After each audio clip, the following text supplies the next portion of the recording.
Ayan mga kaparmer, good morning. Tayo po ay pupurga ng baka. Gamit ko po ngayon ay albendazole.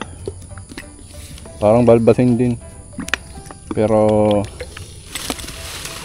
mas mababa na kaunti ang presyo nito. Po yung baka dito sa bahay, papabayaan na eh. Hindi na nasikaso.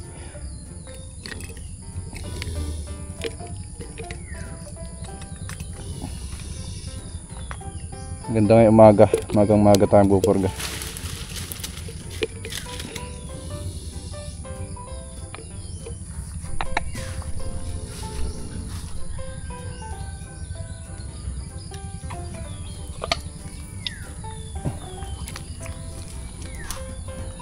Ito pa.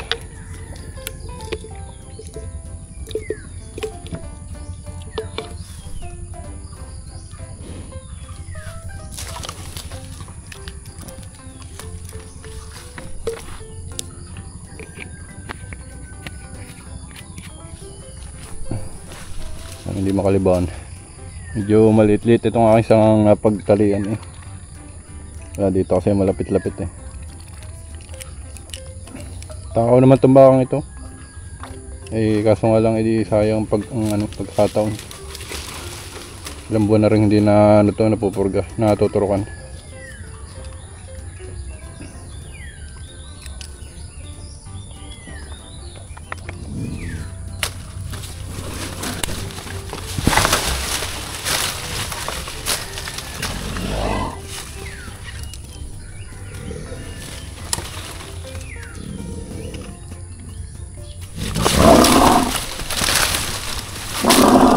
Okay na.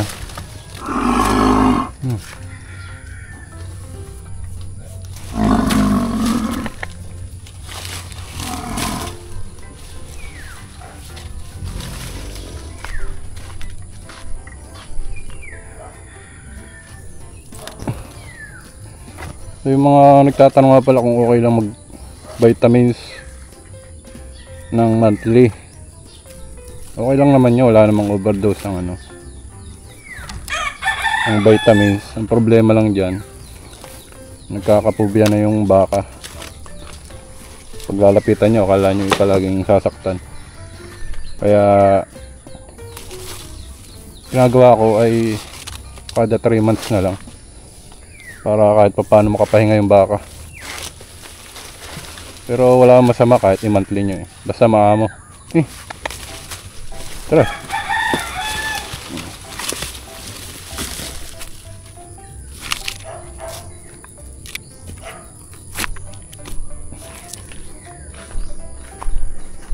Ito pala itong mga kambing natin.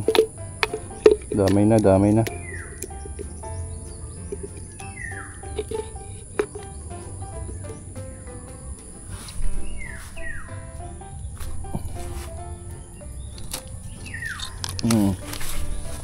Mga kambing.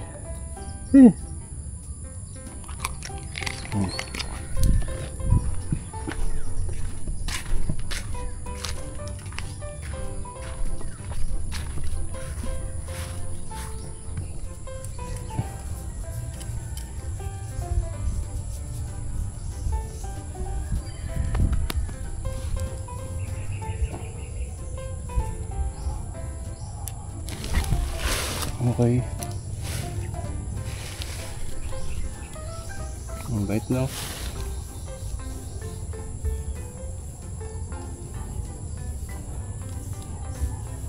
Yung agay nung nagalit pagka nilapitan. Ganda ng mukha.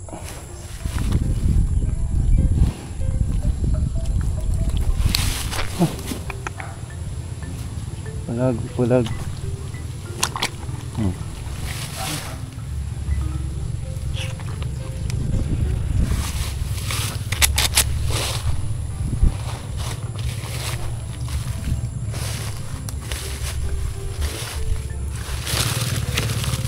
Puso sa kamay ng albendazole. Daming tagas sa kamay. Okay na. Lipat tayo sa Sa isang baka na i-adjust yung Mortegon. Ang bilis yatang lumaki ng ulo noon. Sumigip na daw yung Mortegon. Baka nagsusugat na.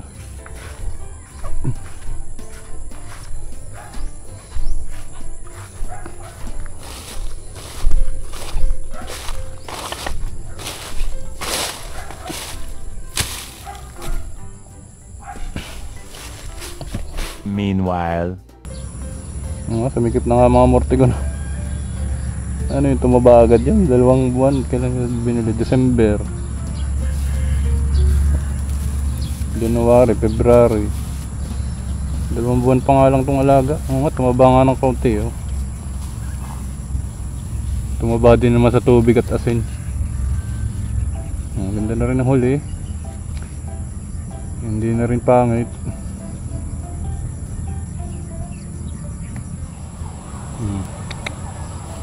So ito ka-farmer, hindi Mortegon pala ang problema nito. Problema sa kanya yung panliig. Kasugat na. Sayang at wala yung aking gamot na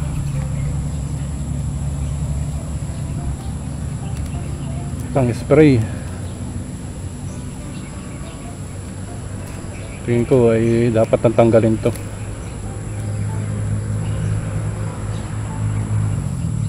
Hindi gagaling ang sugat ng baka kapag andun pa rin yung lubid.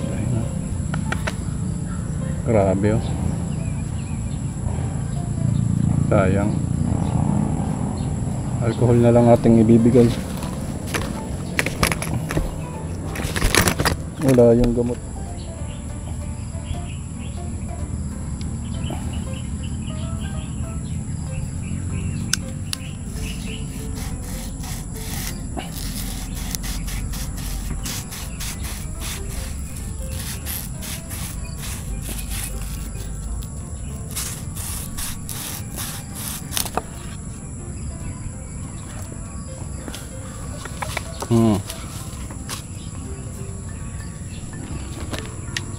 So importante ka-farmer yung pagmo-monitor ng mga tali ng ating mga alagang hayop.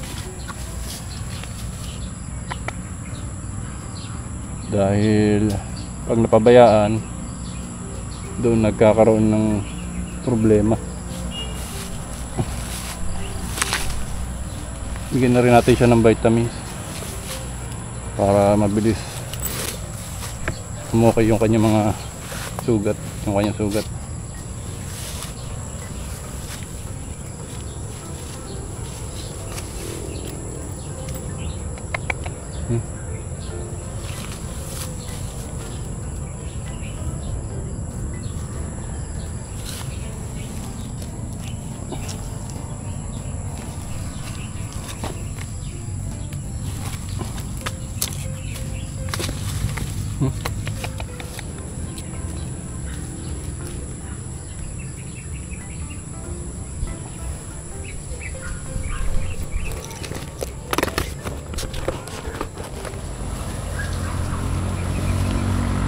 Nakita yung sugat niya sa sa leg. So yun mga ka-farmer, yung kanyang sugat sa balat lang naman yan, pero kailangan talaga magamot ng Combinix. Babalik na lang ako sa bahay. Nalimutan kong dalhin yung aking gamot. Hindi siguro ito makapagkakain. Yung isa okay ang ganda ng katawan. Ito yung medyo mina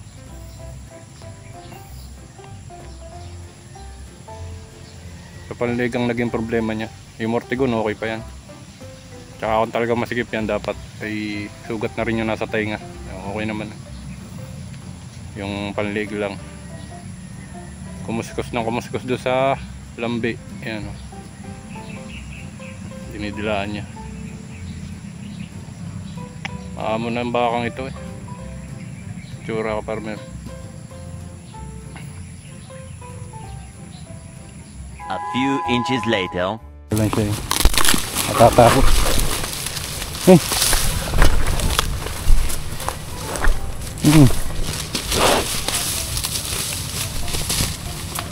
Sige. Mahirap ka sa buhay mo.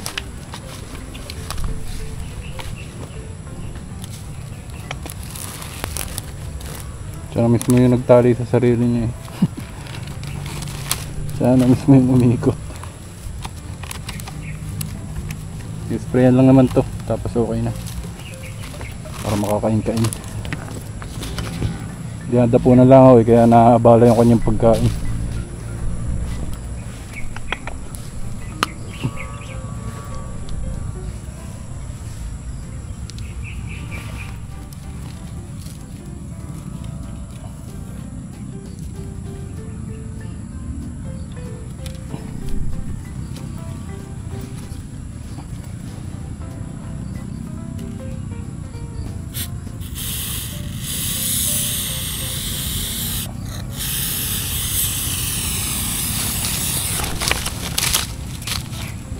So kahapon nga pala mga kaparmer, galing ako doon kay Sir Junjun at nagtanong po tayo ng baka, ay wala pa daw available.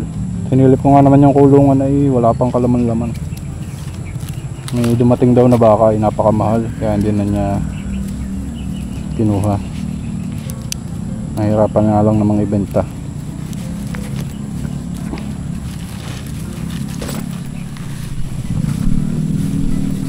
So hindi ako nakabili. Dapat bibili ako ng isang baka kahapon.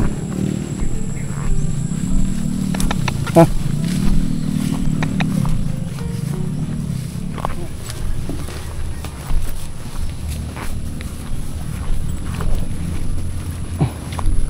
Yan, so mabalik na tayo. Kahapon ay dumaan po ako. Pero mga alas 4 na ng hapon, higit mga 4:30. Ay wala pong baka. Dami po nag-aantay. Nakita pa nga ako nung isang paalis na rin, naghahanap din ng baka. Marami na ako nakakaalam nung binibilhan natin ng baka.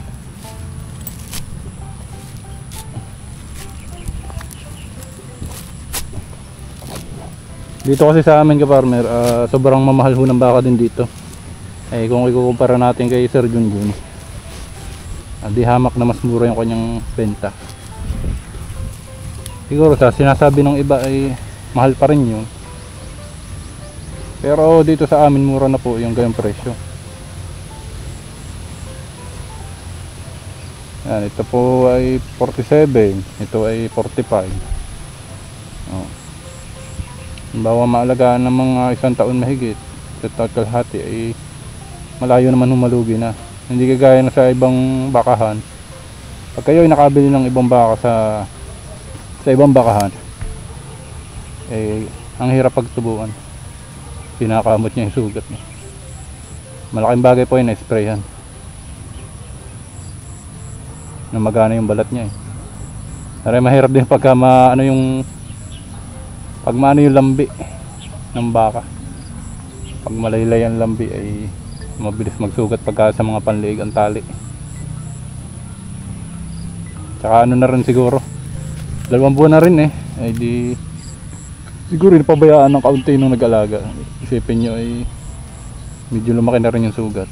Siguro maano na rin ang mata eh, malabo na din ang mata. Kaya nang may edad na nga rin. So tingin ko naman ay sapat na yung ating ginamot sa kanyang sugat. Sana naman ay hindi pa pakinanlangaw. Meron kasi dito malapit na poultry. Ay ang problema pag nag-harvest yung langaw, di mag-aalisan. Lalapit yan sa mga hayop. So kung magpapalaga kayong baka farmer, mas maganda kung napapasyalan nyo. Kagaya nito. Mahirap pagka kayo ay nasa abroad kayo, tapos magpapalaga kayo ng baka at nagka-problema, ay di iutos nyo pa sa ibang marunong. Pero kung kayo mismo yung nakakakita at nagbabantay, ay di madali nyo magagawa ng paraan. Mahirap talaga magpaalaga ng baka kung malayo kayo sa mismong nag-aalaga. Minsan ay may problema na pala, hindi pa sinasabi. Ito naman ay kahapon ay pumunta daw sa bahay at ganyan nga daw, sabi ay Mortigon. Pero yung Mortigon kahit mga ilang buwan pa yan dyan ay hindi naman yan ang problema. Ang problema nitong isa ay panliig. Yung isa okay pa naman yun, sakto pang Mortigon. Tsaka yung pagka halimbawang masikip na talaga, ay di tatanggalin na yung mortigo noon. At ang iwanan na lamang yung sa pangilong. May tusok ng ilong noon eh. Ito wala pa. Batang bata pa ito. Yun, oh. Ayaw pa niyang kumain. Maya pa yan. So hanggang dito na lamang muli ka farmer. At susunod baka makabili na uli ng baka. Ay di babalitaan ko na lang kayo at i-update ko kayo. Ayan, maraming salamat po sa inyong panonood, sa inyong oras. Happy farming po at God bless po sa ating lahat.